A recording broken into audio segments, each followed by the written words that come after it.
Alright, so I don't know exactly where this will be at in the video. Maybe it'll be the start of it. But there's the shop.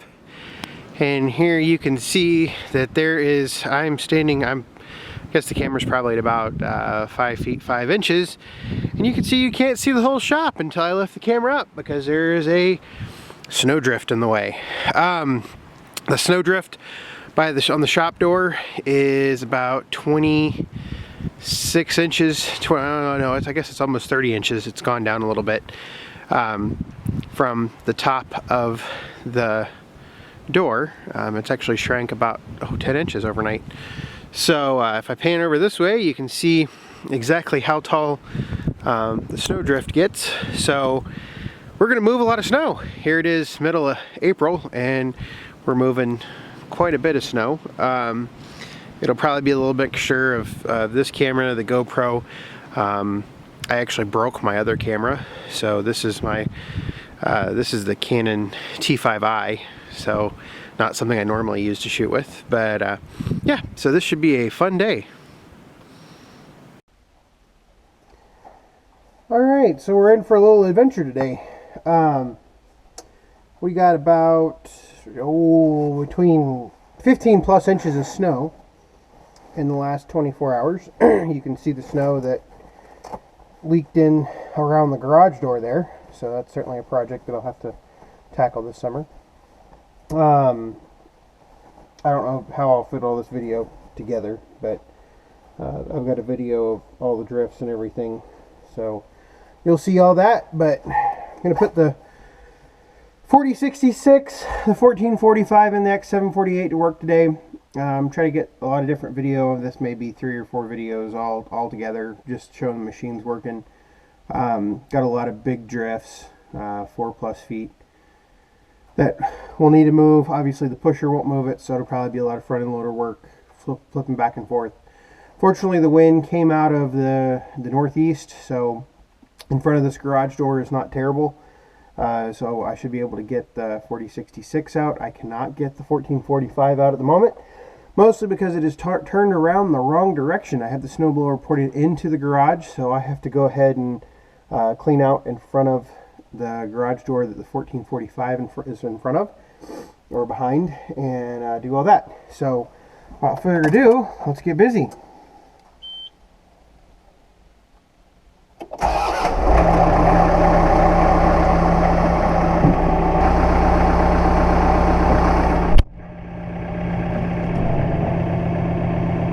I did have the 4066 plugged in all night, so I actually came out last night about 10 o'clock and plugged it in for good measure. Push all the snow out of the garage.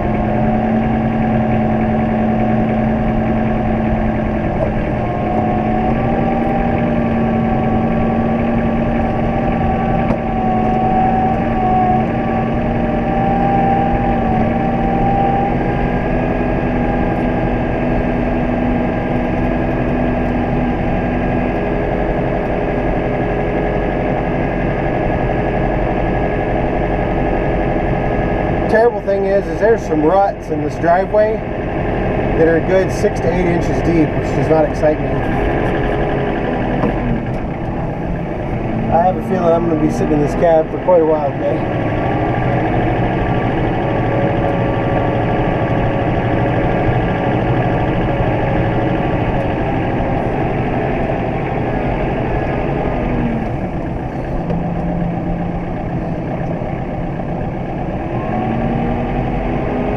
So I managed to condense almost about 3 hours of video footage into 20 minutes of sped up video. What I'm going to do for this video is I'm going to talk a little bit about what I'm doing. Obviously, you can see what I'm doing. I'm moving snow. At the same time, I'm going to talk about the 4066, some of the things that I really like about it now that I've spent, I guess I spent almost 6 hours in the cab, off and on, moving all the snow. So I'll talk a little bit about the 4066 and some of what I'm doing. If you don't like long videos, this video is probably not for you. But here we go. So what I'm doing here is I'm actually knocking the snow off the roof a little bit, so it's not quite as a pain. And then I'm trying to figure out how to best get this drift out in front of the garage door right there to get the 1445 out. What I ended up doing, the GoPro actually, the SD card was full, did not realize it. So the only video I actually have, or a lot of it, is the camera I set up in the kitchen window. So you're going to be staring at me actually moving in the driveway. A couple things in moving all the snow. One is the fact that I really am regretting not getting a blower. Granted, this storm was pretty historic in terms of amount of snowfall, time of year, things like that. Being mid-April, snow was obviously very, very wet and heavy. If you just noticed the break there in the video, I actually had to go repair the 4066, specifically the linear actuator. I actually had 2 linear actuator failures on this day.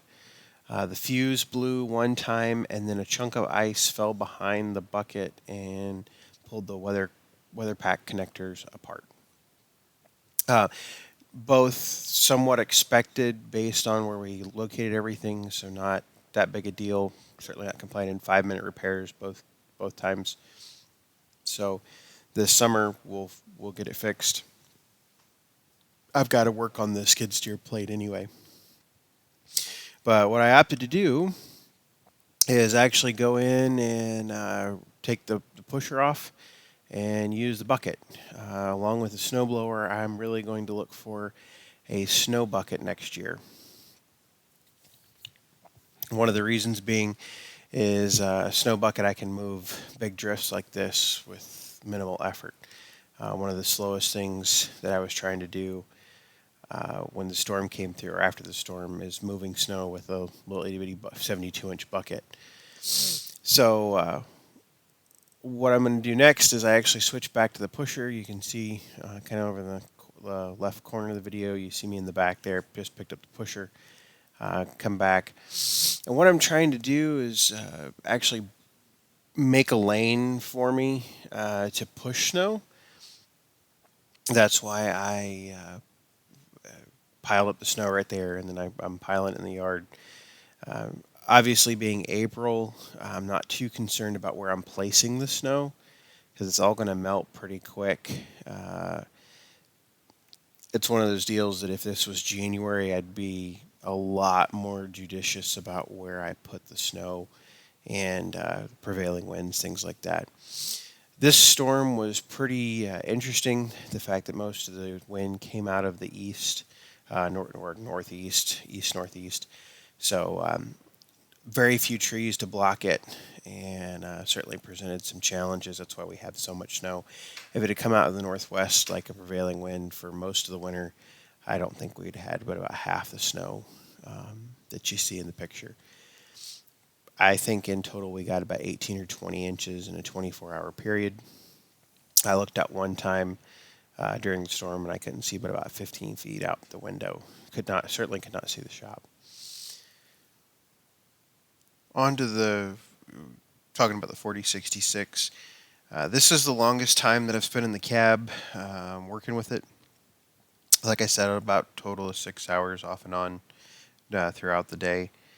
And I'm more than impressed than ever. Very, very nice snow moving machine. Certainly, it needs refinement from my standpoint. Like I said, in this particular case, a blower would have been very nice, or a snow bucket for the front end loader. Probably what I'll do in the near future is I'll start shopping for a snow blower, probably a 74-inch blower most likely, and then I'll slowly work on the front 3-point and front PTO. I'll come back to talk about the 4066 here in just a minute.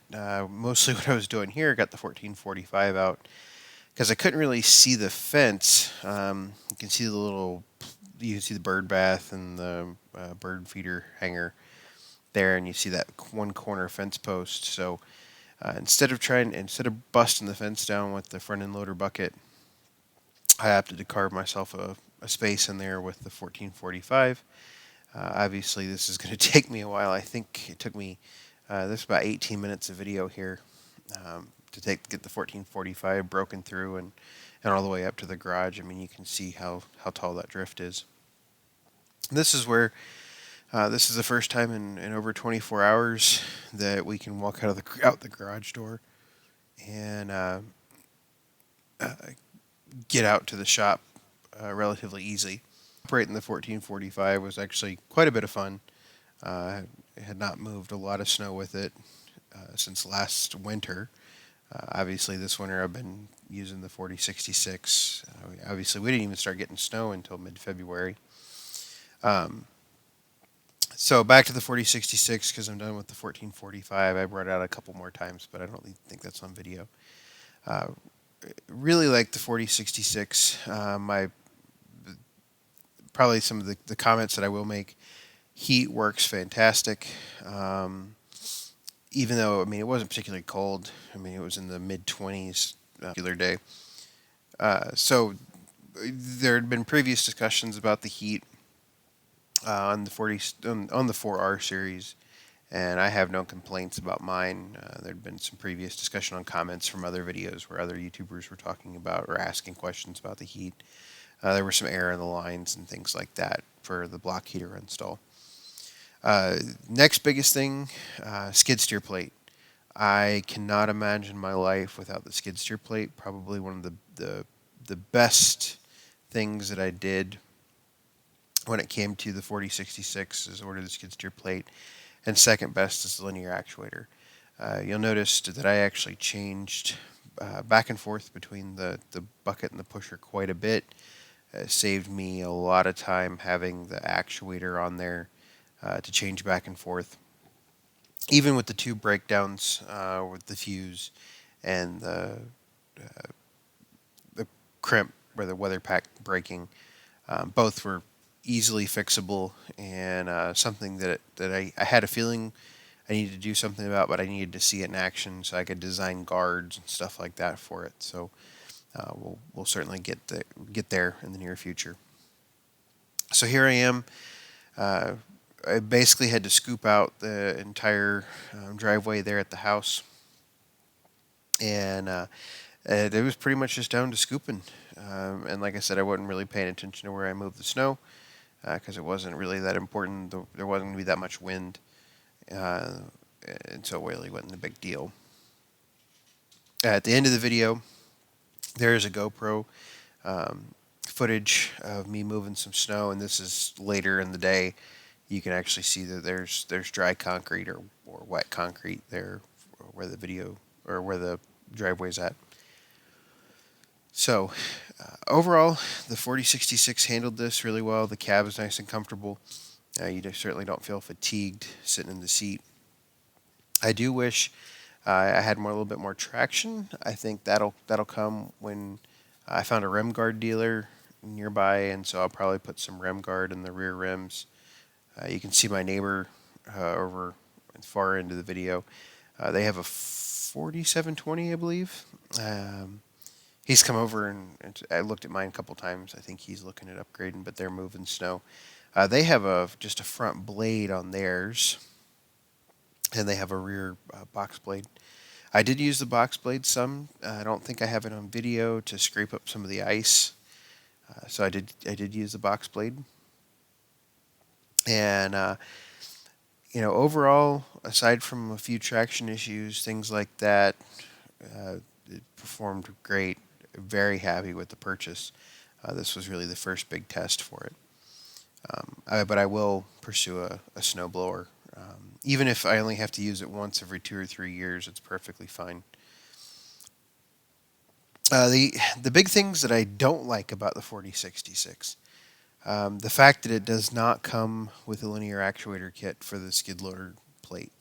I think that's a huge detraction. I think it would sell pretty well.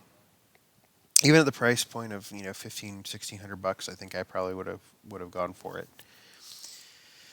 Next thing is the wiper. for some reason, I really like clean windshields. And I'm sorry, I mean, the cab adds $10,000 to the purchase price of the tractor, and John Deere cannot do any better than a crappy windshield wiper. I really wish that they could develop a better windshield wiper. It just kind of takes away from your overall experience of the machine. I mean, the 1445 has a better windshield wiper than this machine. On both back, well, the 1445 doesn't have a rear wiper, but the front wiper is much better. Their rear wiper on the 4066 is darn near useless. So, it is what it is. That's really my only complaint so far, aside from weight. But that's a problem that I can deal with. I can add some weight to it. Here I am starting to dig out the shop. I don't know if it's slow enough. I don't know if the video is slow enough. I don't think it is. But the tractor actually slid down the little incline there, and I bent the bottom panel of the shop door. So I wasn't very happy about that.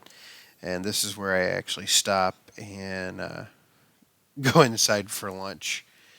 It's about, I think I started at 10, and then right now it's about 2:30 in the afternoon. And, as the winds died down, storm's moving away. And the next part will actually be the GoPro video of me moving snow from the front of the house. So that'll be the next part. If I pointed it out, but you can see how I'm leaving the attachments around. So here's the GoPro. When I came inside for lunch, I figured out what was wrong with the GoPro, why it wouldn't take any film. And so here I am, just digging out more of the driveway. You can see the concrete. At this point, probably having a small bucket like this this kind of gives you a bird's eye view of what's wrong with it. The fact that a third of the bucket stays full with ice compacted in it, and it certainly presents some challenges there. You can see my wife's actually digging out the doorway to the house. She did that for both the shop and the house door. I very much appreciate her help. You don't see her a lot on videos, and I mean, you really don't see her on this video other than the fact that she's using a shovel. So a couple times in this video, you see I'm piling up in different places, whichever one was easier. And I just keep moving it. We actually did not do some of the driveway we normally do because we figure it's going to melt in the next week and a half. I don't know if you noticed it, but I actually dug up one of the driveway markers. That's what she just grabbed out of the front of the bucket there. And, you can never get those big piles of snow in the bucket. Now, one nice thing about moving snow like this is it was really good practice for using the bucket with that limited rollback, that 2-degree rollback that you lose when you go with the mechanical self-leveling. And here's a really good demonstration of the linear actuator. First time I think I've caught it on camera. You see how fast it is to change things. So here I am backing up in the driveway, starting to push all the snow off the driveway. And what I'm doing is I'm pushing it to the back of the property. The only problem is it's getting warm. And when I make the next push here, you'll see. And this is what I was doing in the first part of the video, backing in and getting snow, just big clumps of it. And I'm going to shoot this off to the back of the property, but you can see that everything's already melting. And so I'm actually running over a bunch of mud. Not something I want to do a lot of. So I ended up just piling it up on the driveway. And about this time, the GoPro ran out of battery. And that's the end of the video. I didn't take any video in the afternoon, mostly because I was ready to get done with it. We started about 10, took an hour for lunch, and came inside about 7. And I did use the X748 a couple times, didn't get that on video. So, yeah, hopefully you enjoyed the video. It's not too long, like I said, 20 minutes. And I said some of the things I really like about the 4066. Some of the things I don't like, namely the windshield wiper, which seems kind of mundane and picky, but I think it's really important to be able to see out of a cab. You got all this glass around you, and you should be able to see out of it. So, thank you very much for watching.